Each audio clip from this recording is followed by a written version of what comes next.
Қайырлы күн. Бүгінгі біздің сабағымыз радикалмен әрекет ету.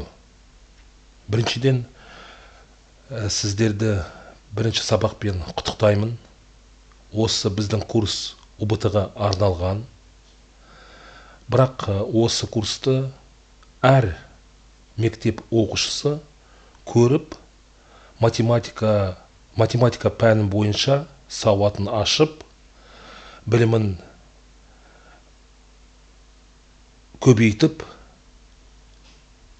сіздерді шақырам осы курске қатынасып, білімді алыңыздар. Бірінші біздің тақырыбымыз радикалмен әрекет ету. Радикал бұл осындай бізде түрінде өрнек. Мұндағы бірінші А деген не ол?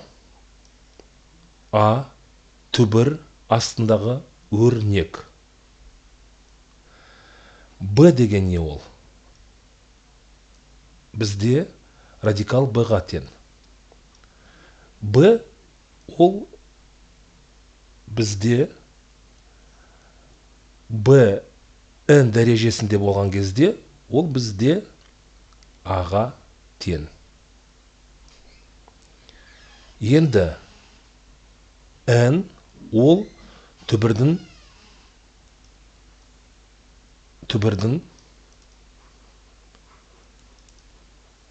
дәрежесі.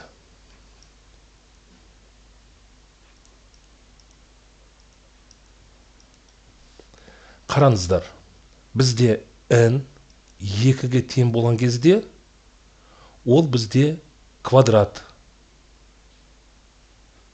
түбір. Егер n бізде 3-ге тең болған кезде, ол бізде куб түбірі. Мысал келтірейік. 36 түбірдің астында, квадраттың түбірі астында,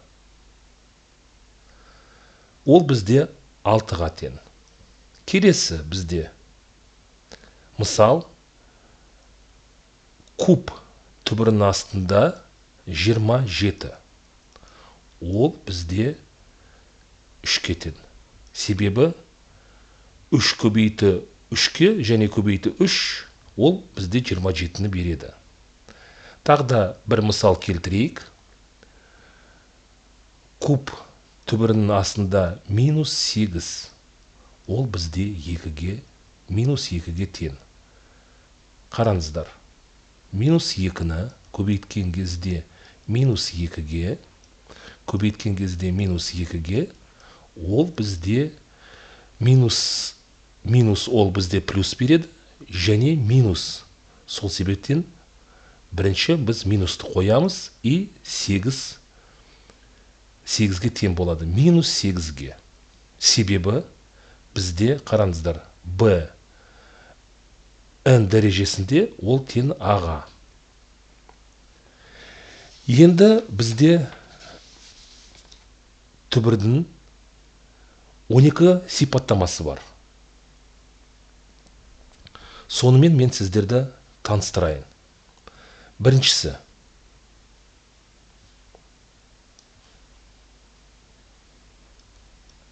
А n бөлінген 1 бөлінген n дәрежесінде, ол бізде түбір n дәрежесінде. Екінші.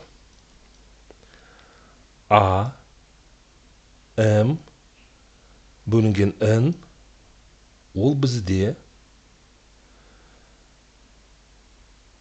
түбірдің астында. А ол бізде m дәрежесінде, түбір бізде n дәрежесінде. Үшінші бізде түбірдің астында А, бірақ түбір бізде n дәрежесінде. Ол біз былай жазаламыз. m көбейту n-ге, түбірі астында А m дәрежесінде. Төртінші қараңыздар. М көбейту N түбірдің астында А, М көбейту К. А бізде МК-ның дәрежесінде. Біз жазған кезде ол бізде тең А, К. А, К-ның дәрежесінде, түбір N-ның дәрежесінде. Бесінші сипаттама. N дәрежесі түбір А көбейту Б. Қараңыздар. Біз бірінші А-ны жазамыз. Түбірдің астында N дәрежесінде көбейту, түбірдің астында Б, и түбір бізде N дәрежесінде. Алтыншы сипаттама. N дәрежесі А бөлінген Б. Қараңыздар. Осы жерде бізде N түбірдің астында А, N дәрежесінде бөлінген түбір N дәрежесінде астында бізде Б.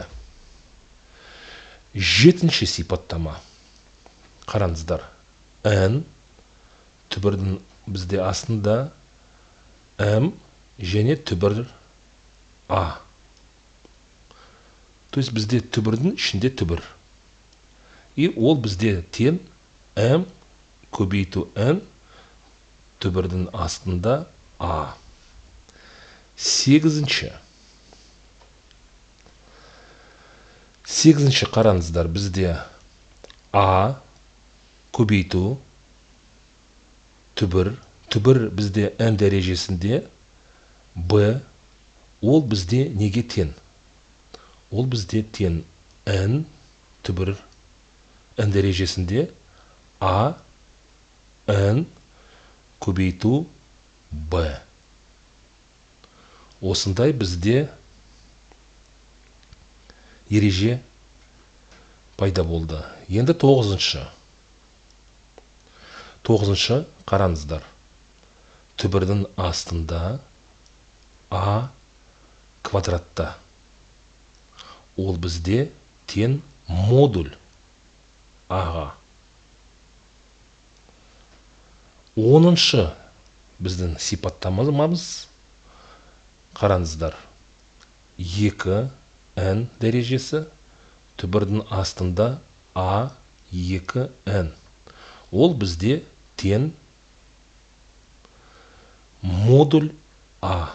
Модульдің ішінде А. 11-ші сипаттама. Бізде түбірдің астында А, бірақ бізде түбір бізде 2 плюс 1 дәрежесінде. И және біздің осы бәрі жақшаның ішіндегі N плюс N 2 көбейту N плюс 1. И енді ол неге тең? Ол бізде Аға тең. Енді соңғы ережеміз бізде 2N плюс 1 түбірдің астында бізде минус А. Минус А. Ол неге тең бізде?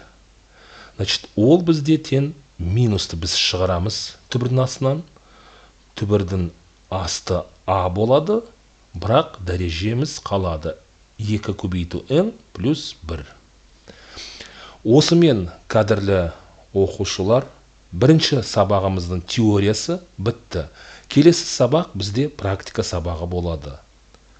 Үлкен рахмет, практика сабағында кездесейік. Сау болыңыздар.